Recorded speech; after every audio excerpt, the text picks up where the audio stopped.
ಡೆಲ್ಲಿ ವಿಚಾರ ಏನ್ ಸರ್? ಡೆಲ್ಲಿಗೆ ಹೋಗಿ ಬಂದ್ರಿ ನೋಡಿಯಪ್ಪ, ನನಗೆ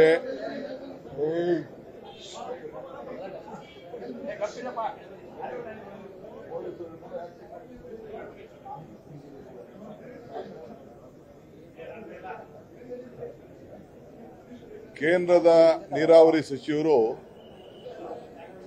ನಮ್ಮನ್ನ ತಮಿಳುನಾಡಿನ ಪೆನ್ನಾರ್ ನದಿ ಬಗ್ಗೆ ಕೋರ್ಟ್ ಅಲ್ಲಿ ನೀವೇನಾದ್ರು ಮಾಡಿ ಒಂದು ಕಾಂಪ್ರಮೈಸ್ ಫಾರ್ಮುಲಾ ಕೊಡಿ ಅಂತೇಳಿ ಅವರು ಒಂದು ಆದೇಶ ಕೊಟ್ಟಿದ್ರು. ಆ ಪ್ರಕಾರ 2-3 ಡೇಟ್ ಫಿಕ್ಸ್ ಆಗಿತ್ತು, ಅದು ನಡೆದಿರಲಿಲ್ಲ. ನಾವು ಬೆಳಗಾಂ ಅಸೆಂಬ್ಲಿ ಟೈಮಲ್ಲಿ ನಾವೇ ಒಂದು ಟೈಮ್ ರಿಕ್ವೆಸ್ಟ್ ಮಾಡಿದ್ದು. ಈಗ central government court affidavit file ಮಾಡಬೇಕಾಗಿದೆ. ಅದಕ್ಕೆ ನನ್ನನ್ನ 18ನೇ ತಾರೀಕು ಕರೆಸಿದ್ರು.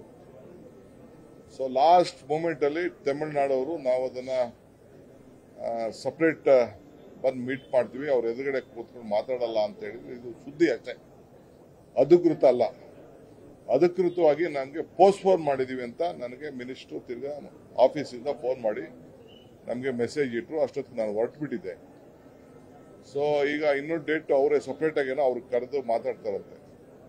ಬಹುಶಃ ಪೊಲಿಟಿಕಲಿ ಅವರು ಏನೋ ನಾವು ಇಬ್ರು ಮೀಟಿಂಗ್ ಆದ್ರೆ ಅವ್ರಿಗೊಂದು ತಪ್ಪು ಸಂದೇಶ ಹೋಗ್ತದೆ ಅಂತ ಏನೋ ಗೊತ್ತಿಲ್ಲ. ಬಟ್ ನಾವು ಕ್ಯಾಬಿನೆಟ್ ಅಲ್ಲಿ, ನಾನು ಹೊರಡಕ್ಕಿನ ಮುಂಚಿತವಾಗಿ ಕ್ಯಾಬಿನೆಟ್ ಅಲ್ಲಿ ನಮ್ಮ ಸರ್ಕಾರದ ನಿಲುವು ಏನು ಅಂತೇಳಿ ನಾನು ಆಗಲೇ ತೆಗೆದುಕೊಂಡು ಹೋಗಿದ್ದೆ.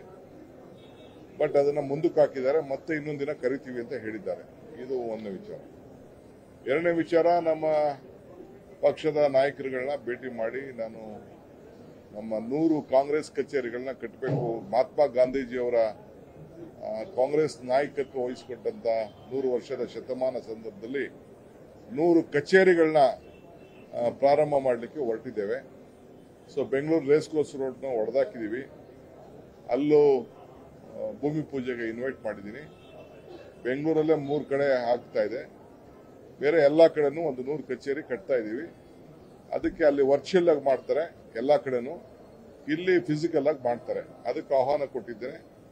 ಅವರು ಪಾರ್ಲಿಮೆಂಟ್ ಆದ್ಮೇಲೆ ಡೇಟ್ ಕೊಡ್ತೀವಿ ಅಂತ ಹೇಳಿದ್ದಾರೆ. ಇಷ್ಟು ವಿಚಾರ. ಸರ್, ಇನ್ನೊಂದು ಸಮಾವೇಶದಲ್ಲಿ, ಯೂತ್ ಕಾಂಗ್ರೆಸ್ ಸಮಾವೇಶದಲ್ಲಿ ಮಂಡ್ಯದವ್ರ ಛತ್ರಿ ಅಂತ ನೀವು ಪ್ರೀತಿಯಿಂದ ಹೇಳಿದ್ದು ಅನ್ನೋದನ್ನ ಬೇರೆ ಬೇರೆ ರೀತಿ ಕ್ರಮ ತಗೋತಾ ಇದ್ದಾರೆ. ವಿಜಯದ ಮದ ಮಂಡ್ಯದವ್ರು ನೀವು ಛತ್ರಿಗಳು ಅಧಿಕಾರದ ಮದದಿಂದ ಡಿ ಕೆ ಶಿವಕುಮಾರ್ ಮಾತಾಡ್ತಾ ಇದ್ದಾರೆ ಅಂತ ಹೇಳಿ. ಹೌದಪ್ಪ, ನನ್ಗೆ ಮದ ಜಾಸ್ತಿ ಇದೆ. ನನ್ನ ಮದ ಇದ್ರೆ ಕಡಿಮೆ ಮಾಡಿಬಿಡೋರು.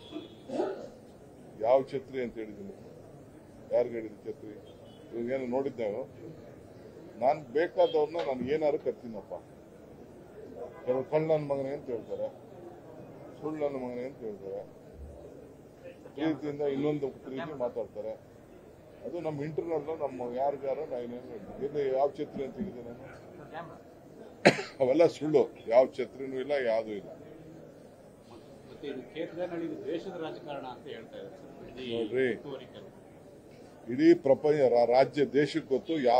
ನಾವೇನಾದ್ರು ಕೇಸ್ ಹಾಕಿದ್ವಾ?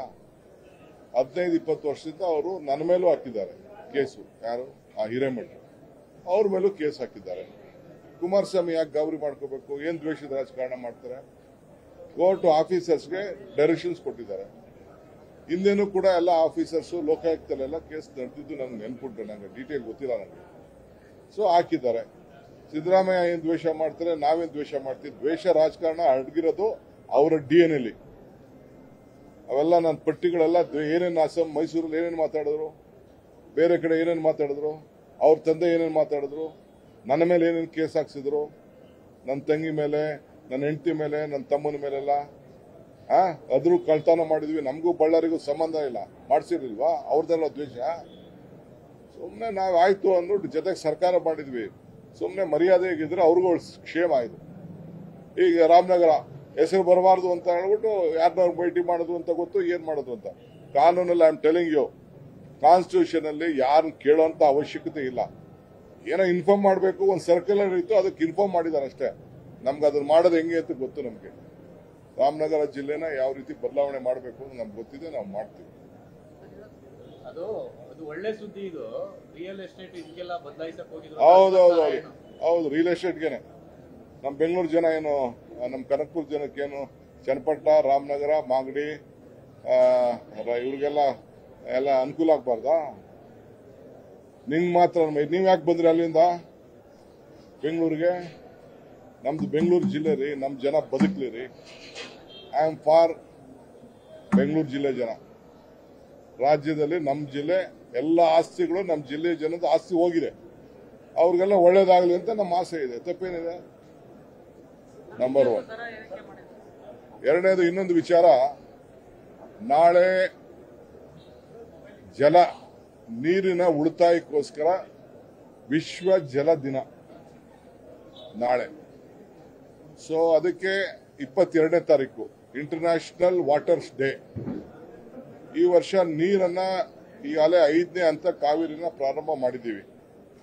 ಬೆಂಗಳೂರು ನಗರಕ್ಕೆ ಎಲ್ಲ ನೀರನ್ನ ಒದಗಿಸಲಿಕ್ಕೆ ಎಲ್ಲ ವ್ಯವಸ್ಥೆ ಆಗಿದೆ.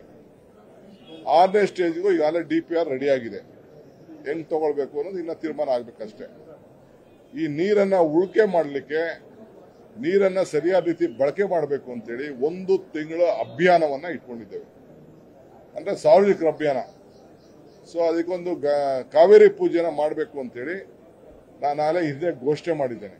ಇಲ್ಲಿ KRS ಅಲ್ಲಿ ಅದನ್ನ ಟ್ರಯಲ್ ಆಗಿ ಇವತ್ತು ಇಲ್ಲಿ ನಾಳೆ ಒಂದು ಪೂಜೆ ಮಾಡಿ, ನಾಡಿದ್ದು ಒಂದು ತಿಂಗಳು ಅಭಿಯಾನ ನೀವೆಲ್ಲ ಪ್ರತಿಜ್ಞಾ ಸ್ವೀಕಾರ ಮಾಡಲಿಕ್ಕೆ, ನಿಮ್ಗೆಲ್ಲ ರಿಕ್ವೆಸ್ಟ್ ಮಾಡಲಿಕ್ಕೆ ಸಾರ್ವಜನಿಕರು ಪ್ರತಿಜ್ಞೆ. ಯಾಕೆಂದ್ರೆ ಕೆಲವರು ಅವ್ರ ಕಾರ್ ವಾಶ್ಗೆ ಈ BWSP ನೀರೇ ಉಪಯೋಗಿಸ್ತಾ ಇದ್ದಾರೆ, ಕೆಲವರು ದನ ತೊಳೆಯೋಕ್ಕೆ ಹಸುಗಳು ತೊಳೆಯೋಕೆ ಉಪಯೋಗಿಸ್ತಾ ಇದ್ದಾರೆ, ಕೆಲವು ಗಿಡಗಳಿಗೆ ಉಪಯೋಗಿಸ್ಕೊಳ್ತಾ ಇದ್ದಾರೆ. ಇಂಥವೆಲ್ಲ ಕೂಡ BWSP ಶುದ್ಧ ನೀರನ್ನೇ ವೇಸ್ಟ್ ಮಾಡ್ತಾ ಇದ್ದಾರೆ. ಒಂದು 20% ಆ ರೀತಿ ನಮಗೆ ದಾಖಲೆ ಇದೆ. ಸೊ ಕೆಲವರೆಲ್ಲ ಮಿಸ್ಯೂಸ್ ಆಗ್ತಾ ಇದೆ, ವೇಸ್ಟ್ ಆಗ್ತಾ ಇದೆ. ಸೊ ಜಾಗೃತಿ ಮೂಡಿಸ್ಲಿಕ್ಕೆ, ಮಕ್ಕಳ ಹತ್ರ ಜಾಗೃತಿ ಮೂಡಿಸ್ಲಿಕ್ಕೆ ಒಂದು ಅಭಿಯಾನವನ್ನ ಪ್ರಾರಂಭ ಮಾಡಿದ್ದೇವೆ. 1 ತಿಂಗಳ ಕಾಲ ಆನ್ ಸೋಷಿಯಲ್ ಮೀಡಿಯಾ ಮಾಡಿ ಅಂತ ಹೇಳಿದ್ದೇವೆ. ಸೊ ಈ ವಿಚಾರದಲ್ಲಿ ನಾವು ಮಲ್ಲೇಶ್ವರಂ ಸ್ಯಾಂಕಿ ಟ್ಯಾಂಕ್ ಅಲ್ಲಿ ಒಂದು ಪುಣ್ಯವಾದಂತ ಜಾಗ ಇದೆ. ಹಿಂದೆ ಎಲ್ಲ ಬೇಕಾದಷ್ಟು ಮಾಡಿದ್ದಾರೆ, ಕನ್ನಡ ರಾಜ್ಯೋತ್ಸವ, ಬೇರೆ ಬೇರೆ ಬರ್ತಡೇ, MLA ಬರ್ತಡೇ ಎಲ್ಲ ನಡೆದಿದೆ. ನಾವು ಅಲ್ಲೊಂದು ಪೂಜೆ ಹತ್ರ ಇದೆ ಅಂತ ಹೇಳಿ ನಾನು 5-6 ಕೆರೆಗಳನ್ನೆಲ್ಲ ಚೆಕ್ ಮಾಡಿಸಿದೆ. ಸೊ ಇಲ್ಲಿ ಒಂದು ಕಾವೇರಿ ಪೂಜೆ ಮಾಡಿಬಿಟ್ಟು ನೆಕ್ಸ್ಟ್ ಡೇ ಇಂದ ಆರತಿ ಮಾಡೋದು. ಇಟ್ಸ್ ಓನ್ಲಿ 1 ಡೇ ಪ್ರೋಗ್ರಾಮ್ ಮಾಡ್ತಾ ಇದ್ದೀವಿ. ಈ ಮಧ್ಯದಲ್ಲಿ ಕೆಲವು ಸ್ಥಳೀಯ BJP ನಾಯಕರುಗಳು ಕೆಲವರೆಲ್ಲ ಕೋರ್ಟ್ಗೆಲ್ಲ ಹೋಗಿದ್ದಾರಂತೆ, ಕಾರ್ಯಕ್ರಮ ಮಾಡಬಾರ್ದು. ಕಾರ್ಯಕ್ರಮ ನಾವು ಮಾಡ್ತೀವಿ, ಯಾರಿಗೂ ಹಾನಿ ಆಗೋದಿಲ್ಲ. ಇದು ಸರ್ಕಾರದ ಕಾರ್ಯಕ್ರಮ, ದಿಸ್ ನಾಟ್ ಎ ಪೊಲಿಟಿಕಲ್ ಕಾರ್ಯಕ್ರಮ. ಕೆಲವರು ಪಾಲಿಟಿಕ್ಸ್ ಮಾಡ್ತಾ ಇದೀವಿ ಅಂತ ಎದುರ್ಕೊಂಡಿರ್ಬೋದಷ್ಟೇ. ನಾವು ಇದಕ್ಕೆ ಸಾರ್ವಜನಿಕರು ಎಲ್ಲರೂ ಕೂಡ ನಾನು ಮನವಿ ಮಾಡ್ಕೊಳ್ತೇನೆ, ನಾಳೆ ಸಾಯಂಕಾಲ 6 ಗಂಟೆ ಕಾವೇರಿ ಪೂಜೆ ಕಾರ್ಯಕ್ರಮದಲ್ಲಿ ತಾವೆಲ್ಲ ಪಾಲ್ಗೊಳ್ಬೇಕು, ತಾವೆಲ್ಲ ಆಶೀರ್ವಾದ ಮಾಡಬೇಕು, ನೀರನ್ನು ಉಳಿತಾಯ ಮಾಡಬೇಕು, ಅಭಿಯಾನದಲ್ಲಿ ನೀವೆಲ್ಲ ಪಾಲ್ಗೊಳ್ಬೇಕು.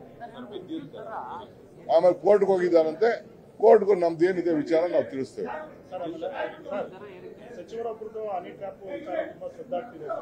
ಪೊಲೀಸ್ ಸ್ಟೇಷನ್ ಕಂಪ್ಲೇಂಟ್ ಕೊಡಿ ಫಸ್ಟ್. ಯಾರು ಇದ್ರೆ ಪೊಲೀಸ್ ಸ್ಟೇಷನ್ಗೆ ಕಂಪ್ಲೇಂಟ್ ಬರ್ದು ಕೊಡ್ಲಿ, ಯಾರು ಇದ್ರೆ ತನಿಖೆ ಮಾಡ್ಸ. ವಿದ್ಯುತ್ ದರನು ಕೂಡ 36 ಪೈಸೆ ಏಪ್ರಿಲ್ 1ರಿಂದ ಜಾರಿ ಆಗುವಂತೆ ಏರಿಕೆ ಮಾಡಿದ್ದಾರೆ. ನನಗೆ ಗೊತ್ತಿಲ್ಲಪ್ಪ, ನಾನು ಇರ್ಲಿಲ್ಲ. ಅದು ಪವರ್ ಮಿನಿಸ್ಟರ್ ಹತ್ರ ಮಾತಾಡಿ ಅವ್ರು ಮಾತಾಡ್ತಾರೆ.